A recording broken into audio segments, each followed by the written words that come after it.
October hotel থেকে breakfast সেরে সকাল ৯টার সময় আমরা রওনা দিলাম। আপাতত যাওয়া হবে মৈরাং, কিন্তু ২৫ মিনিট আসবার পরে এসে পৌঁছলাম পিস মিউজিয়াম ৯টা ২৫ মিনিটে। কিন্তু এসে দেখা গেল পিস মিউজিয়ামের দরজা তখনও খোলেনি, ১০টায় খোলবার কথা। সুতরাং গাড়ি থেকে নেমে এদিকে ওদিকে একটু ঘোরাফেরা করতে হবে।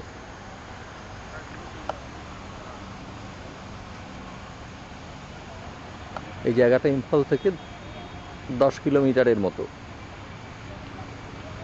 আমরা ঢুকবো, দেখবো ভেতরে কি আছে। ঠিক একেবারে মেইন রাস্তার ধারেই, একটুখানি রাস্তা থেকে তার পাশে ইউ টার্ন নিয়ে এই মিউজিয়ামে ঢুকবার রাস্তাটা চলে এসেছে। তো রাস্তার পাশেই ছোট পাহাড়, প্রচুর গাছপালায় ভরা, অনেক অজানা গাছপালা দেখা গেল, তার মধ্যে এই একটা।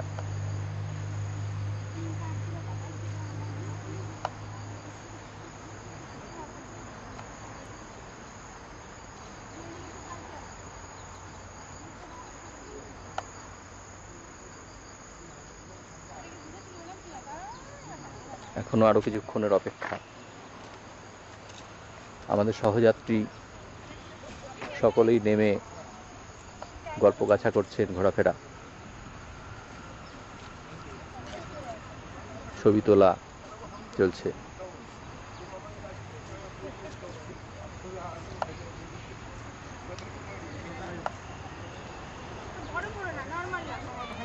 নিজের চোখে পাহাড় প্রায় কেউই দেখছে না, সবাই ক্যামেরার চোখে।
যা যা যা।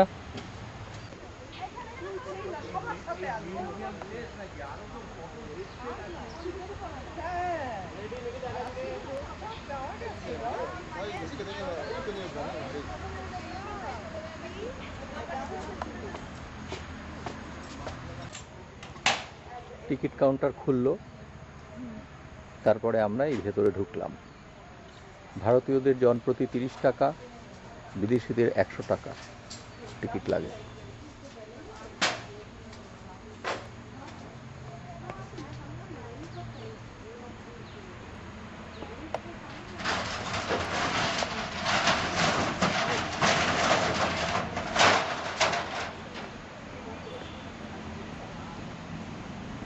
মিউজিয়ামের দরজাও খুলে গেল। এবার আমরা সবাই মিলে একসঙ্গে ঢুকবো।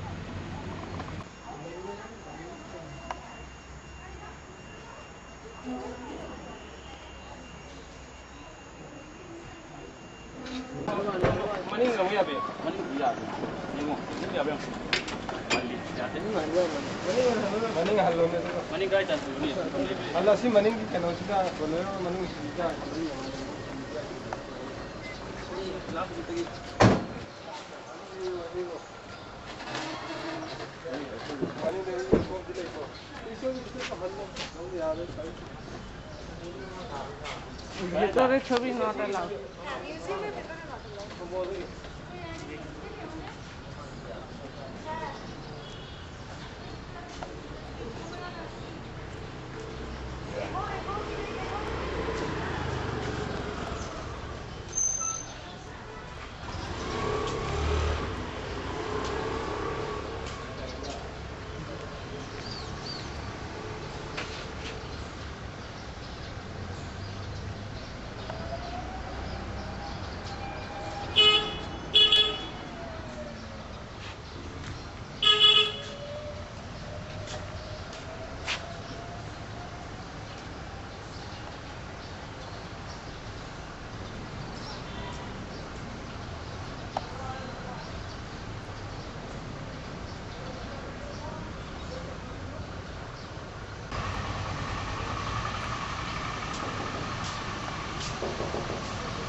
আগে আমরা যে পিস মিউজিয়াম দেখলাম সেখানেও ভেতরে ঢুকে ফটোগ্রাফি বারণ ছিল, কোনো ছবি তোলা যায়নি। এখানেও বাইরেটা আমি ছবি তুলতে পারছি, কিন্তু ভেতরে ছবি তোলা বারণ থাকবে। সুতরাং ভেতরে আমরা কোনো ছবি তুলতে পারবো না। এটি হচ্ছে দুপাশে গাছের পাঁচিল ঘেরা সরু একটা রাস্তা, যেটা মিউজিয়ামের মূল দরজায় গিয়ে শেষ হয়েছে। এইটি হচ্ছে মিউজিয়ামের বাড়িটা বাইরে থেকে।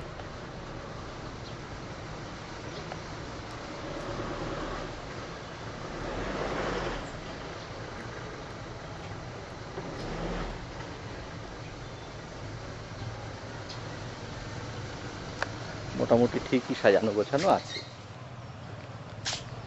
আমরা ভেতরে ঢুকবো, অতএব এখান থেকেই ফটোগ্রাফি মানা হয়ে যাবে।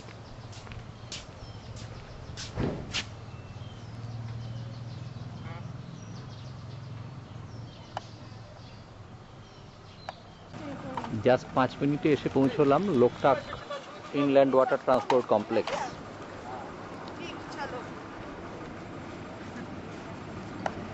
এটা আমাদের ওয়ার মিউজিয়াম যাওয়ার পথেই পড়েছিল, কিন্তু আমরা সোজাসুজি মিউজিয়ামটা দেখে তারপর আবার ফিরে এই লেক দেখতে নামলাম। এখন বেলা 11:30। এখানে বোটিং করার ব্যবস্থা আছে এবং আমরা সবাই করবো সেটা।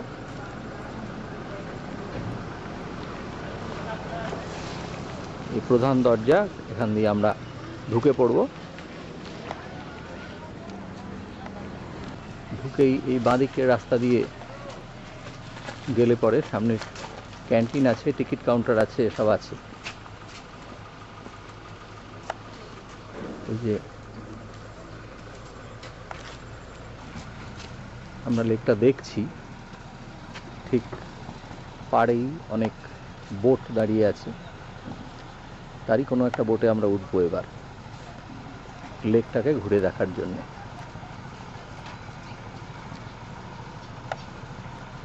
পাশেই পাহাড় শ্রেণী।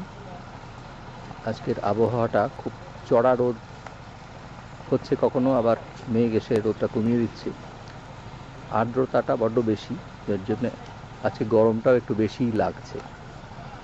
দেখা যাক বোটিং শুরু করলে ঠিক কেমন হয়।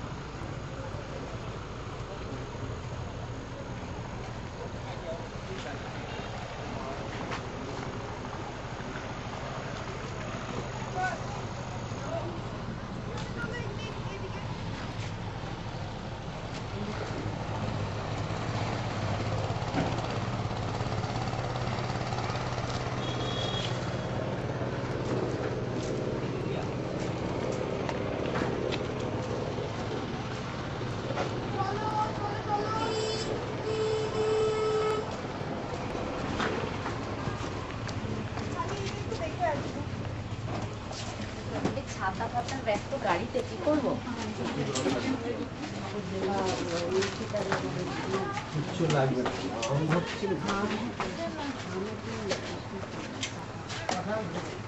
টাকা দিন, ক্যান্টিন আছে, ক্যান্টিন আছে।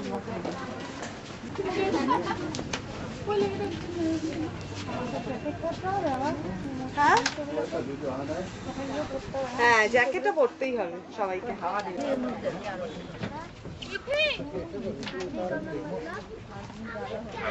Black and white or black and white like only black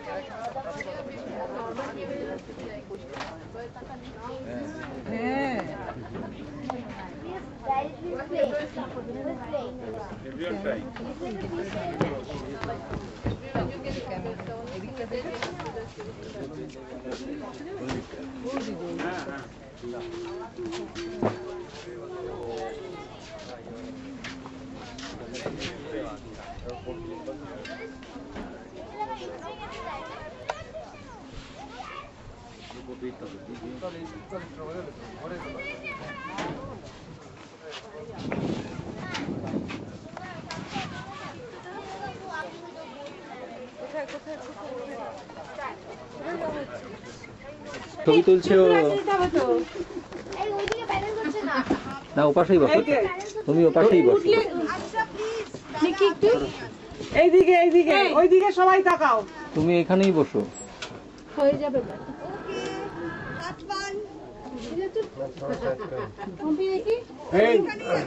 ওকে এইটা পড়ে বসে থাকো। তুমি আসবে না কেন? তুমি আসবে না কেন? খাবারের টাইম তোমরা নামবে লাঞ্চটা ঠিক আছে এনজয় ফটো তুলো এইদিকে সবাই এই এইদিকে মুখটা বাড়াও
থেকে বেরিয়ে মিনিট 5 এসে নিয়ে যাও নিয়ে যাও তারপরেও সেনরা ভিউ পয়েন্ট, এখান থেকে লেকটার চারদিকে সুন্দর ভিউ পাওয়া যায়। তবে বেশ কিছু সিঁড়ি ভেঙে উঠতে হবে। হাঁটু কিংবা কোমর পায়ের সমস্যা থাকলে এই লোকটা ত্যাগ করাটাই ভালো হবে বলে মনে হয়।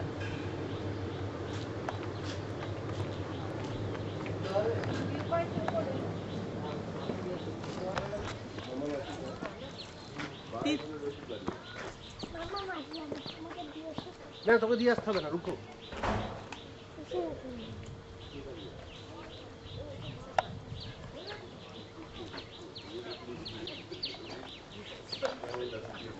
ভিউ পয়েন্ট যাওয়ার আগে থেকেই আমরা দেখতে পাচ্ছি যে এখানে লেকের প্রায় অর্ধেক পোর্শনই দেখা যাচ্ছে এখান থেকেই, গাছপালার আড়াল দিয়ে।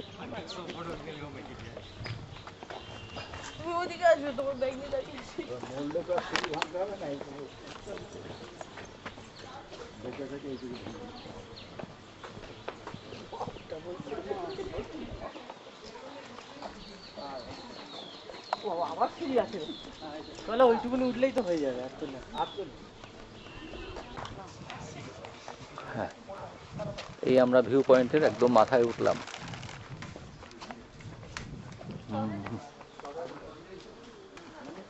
ওইদিকে ভালো দেখা যায় না, ওইদিকে আছে।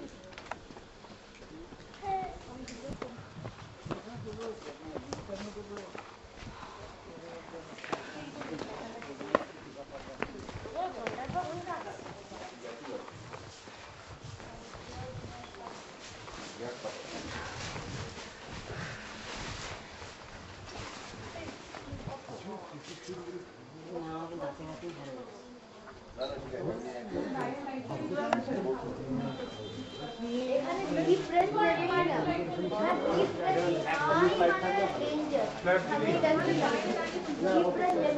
কানি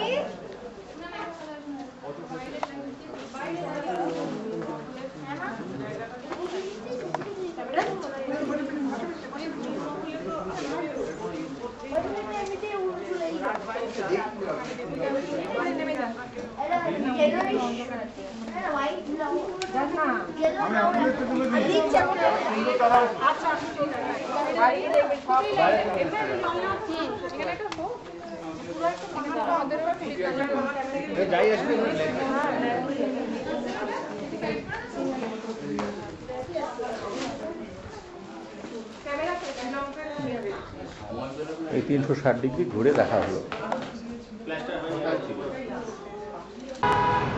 হোটেল থেকে জাস্ট 5 মিনিটের গাড়ি দূরত্বে এই কাংড়া ফোর্ট।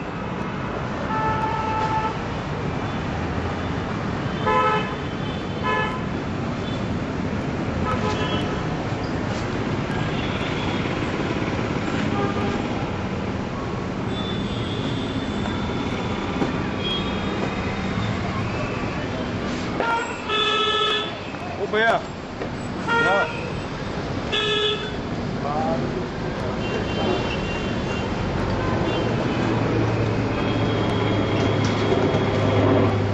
এখন আমরা এর ভেতরে ঢুকবো।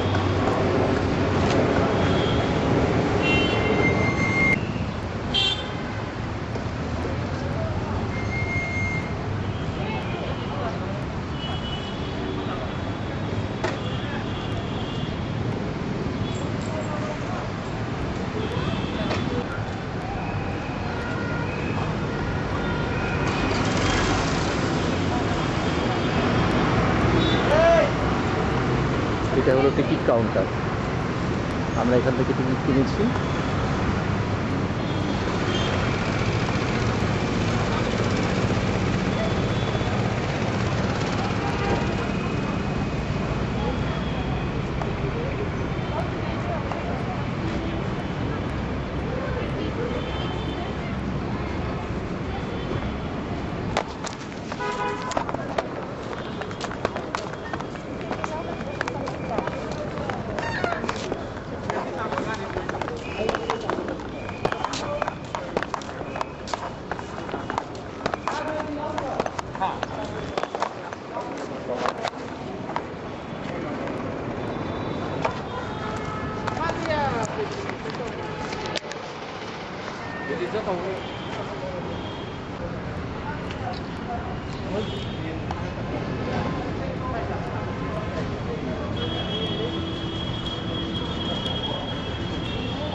এখানে এই গাড়িগুলো দাঁড় করানো আছে, কেউ যদি মনে করে এই গাড়িতে উঠেও ঘুরতে পারেন, আবার কেউ যদি মনে করেন হেঁটে উপরটা ঘুরতে পারেন। আমরা কয়েকজন হাঁটাটাই সাব্যস্ত করলাম, তাতে ঘুরে দেখাটা একটু সুবিধাজনক। ঢুকেই দেখা যাচ্ছে একটা দিঘি মতো পরিষ্কার জলের।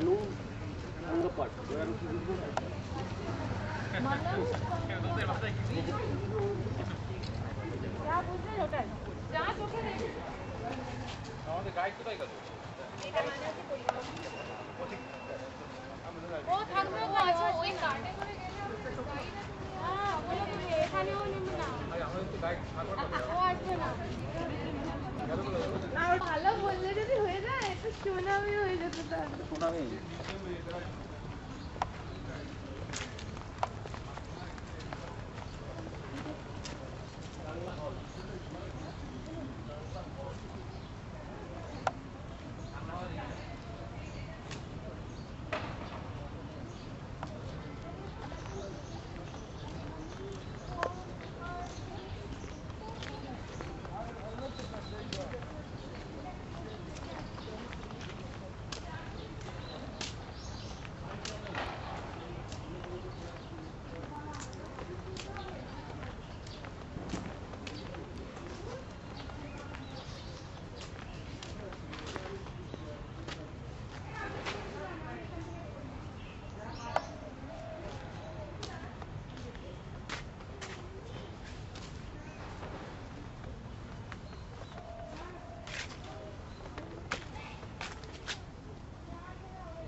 কিন্তু এটা কেন কি ব্যাপার সেটা থেকে জানলাম না। এখানে মোমবাতি জ্বালছে, ইয়ে করছে। এটা হচ্ছে ওদের গড। ওদের গড। এটা নৌকা ভগবান। এটা তো বোট একটা বিষয়। বোট ভগবান। একটা না তিনটে আছে গল্প।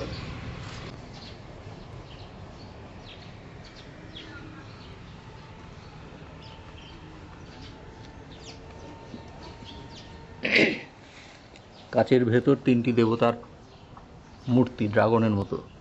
এরাই নাকি এদের দেবতা। কাচের ভেতরে ঢোকা যায় না, ছবি কাচের বাইরে থেকেই তুলতে হচ্ছে।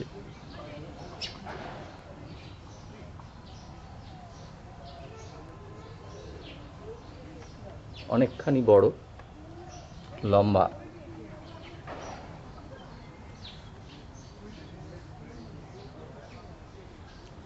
অন্যদিকে একটি মন্দিরের মতো, ওটার কাছে আমরা যাব, সেখানে গিয়ে এর পরিচয়টা আবার দেওয়া যাবে। একটা বিরাট ওয়েল মেইনটেইনড মাঠের এক প্রান্তে এই মন্দিরটি। মাঠ বেশ পরিষ্কার পরিচ্ছন্ন, সাজানো। ওপাশে একটা দিঘির মতো দেখা যাচ্ছে।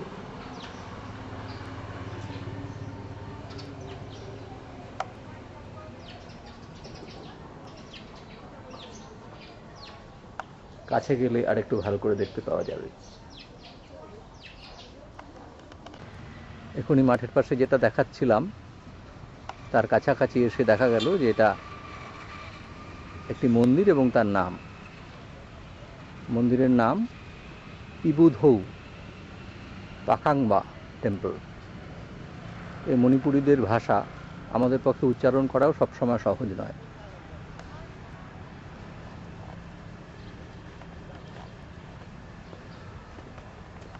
তারই কিছু ইতিহাস লেখা আছে এখানে, এটা আমরা দেখে নেব।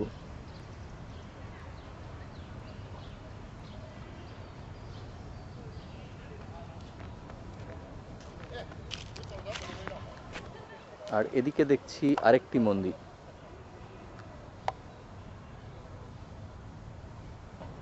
এখানে আমরা একটু পরে যাচ্ছি, আগে এই মন্দিরটি দেখে নিই।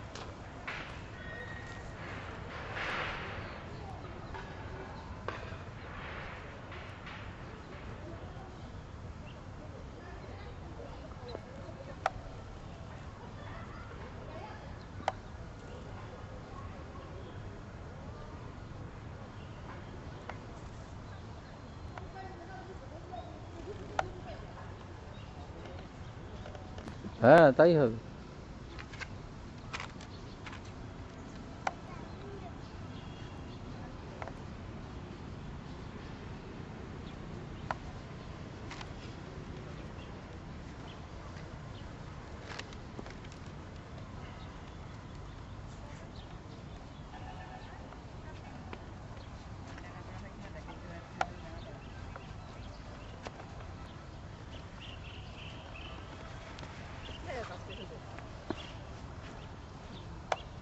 না, আমাকে একটা এখানে দাঁড়িয়ে তুলে দাও।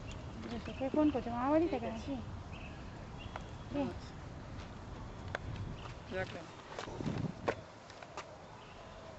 কি হলো? কার কি হলো? টাকা পড়া বলছো কেন? কি হচ্ছে? কিছু না, ওই ব্যাক করে দাও, দেখতে পাচ্ছি না কিছু।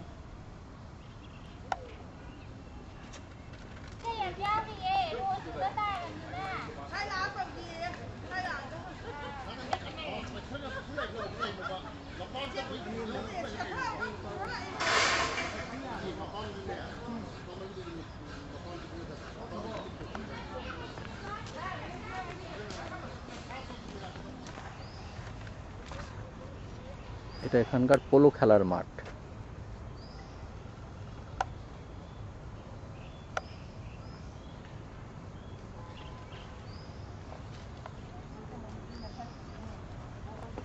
এখানে লেখা আছে যে মণিপুর রাজ্যের জাতীয় খেলা হলো পোলো।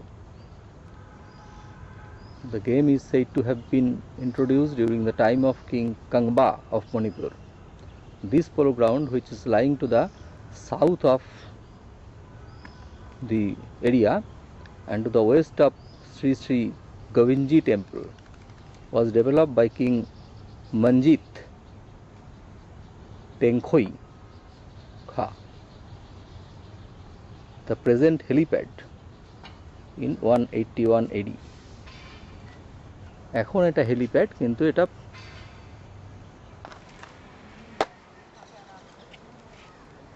40 minute, sir 40 minute. ঠিক আছে, তুলছি।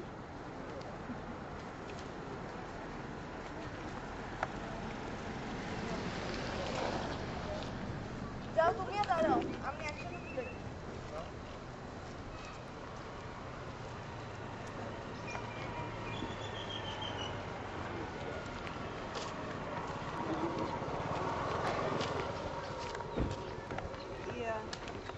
Ready?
Khongjom war memorial complex. একেবারে ওপরে আমাদেরকে উঠতে হবে সিঁড়ি বেয়ে ধীরে ধীরে, অনেকটাই উঁচু, তবুও অনেকেই উঠেছে, আমরাও যাব পেছন পেছন।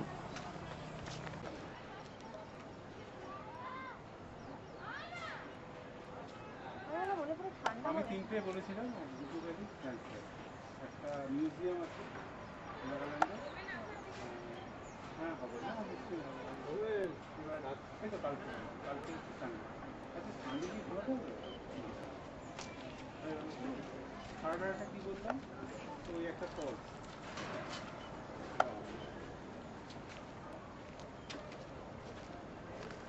আর কি টেকেন ফর গ্রান্টেড। আমাকে আজকেও রাখছি নাহলে কিছু নেই। নাগাল্যান্ডে ওই হর্নবিল উৎসব হয় যে মাঠটা, ওই গ্রামটাই নিয়ে যাবো। তো ওই আমার সঙ্গে যা ছবি আছে নিয়ে যাবে আর দেখা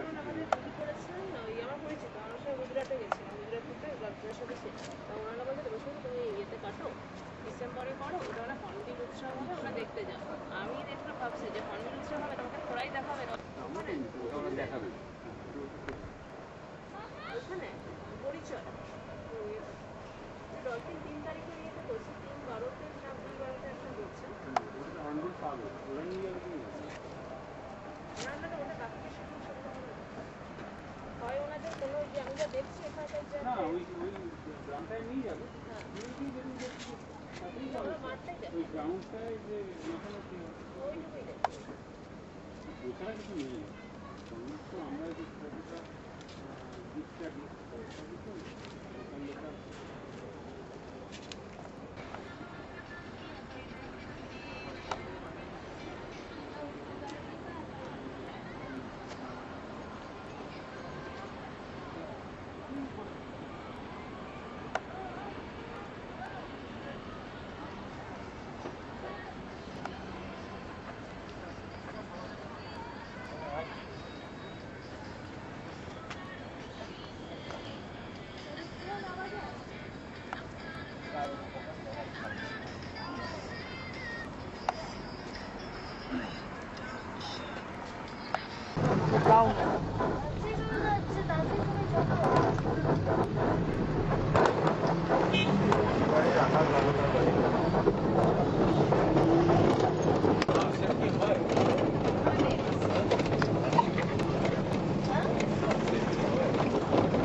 ওখানটা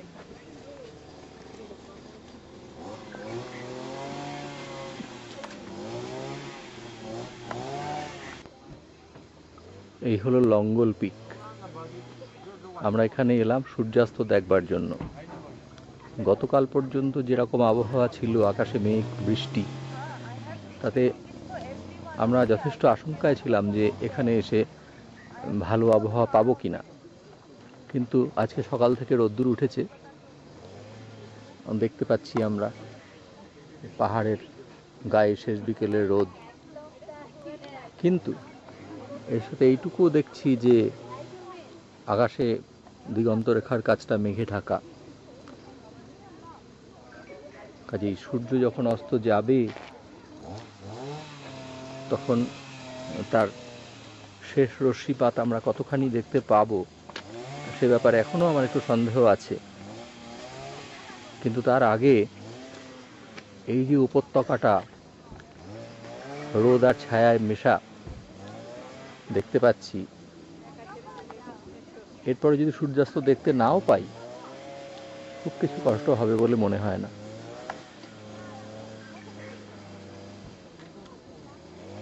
একটা অত্যন্ত উঁচু জায়গায় একটা তৈরি করা সমতলে আমরা দাঁড়িয়ে আছি।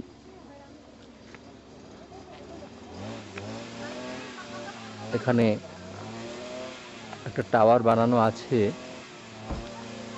তার উপরেও দেখা যাচ্ছে লেখা আছে লাকবল পিক।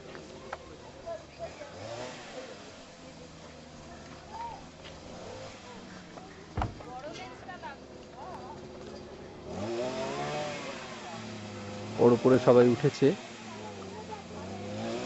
উঠবো আমিও, না হলে পরিষ্কার দেখতে পাওয়া একটু অসুবিধে।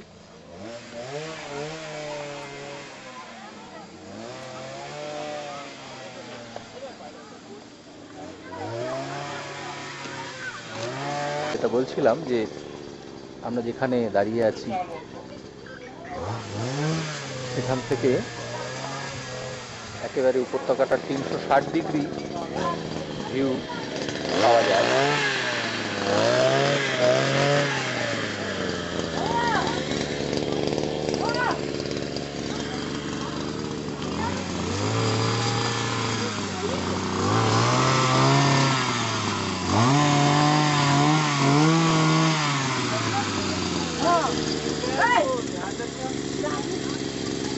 একটা ছোট্ট স্রোতস্বিনীর ধারা দেখা যাচ্ছে এখান থেকে, অনেক নিচে।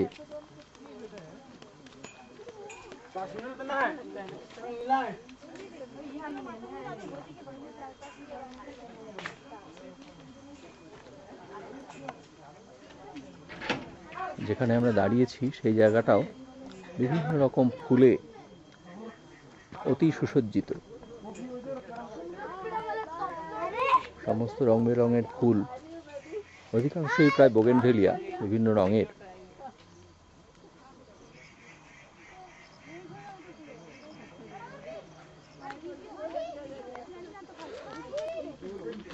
এখান থেকে দেখতে পাচ্ছি এঁকে বেঁকে যাওয়া পথ।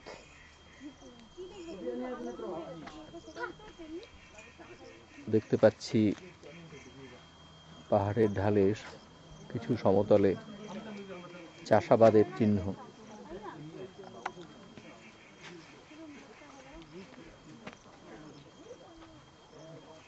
দূরে লোকালয়, কিন্তু ওপর থেকে সেই লোকালয়ের অঞ্চলটা বেশ একটু বিসদৃশ্য লাগছে। মনে হয় যেন সেই বর্জ্য পদার্থ নিয়ে গিয়ে এক জায়গায় ফেলে দেওয়া হয়েছে।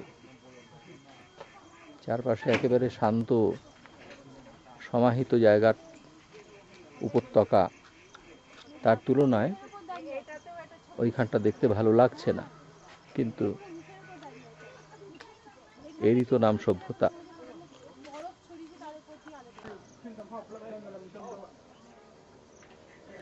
এখান থেকে অনেকটা দূরে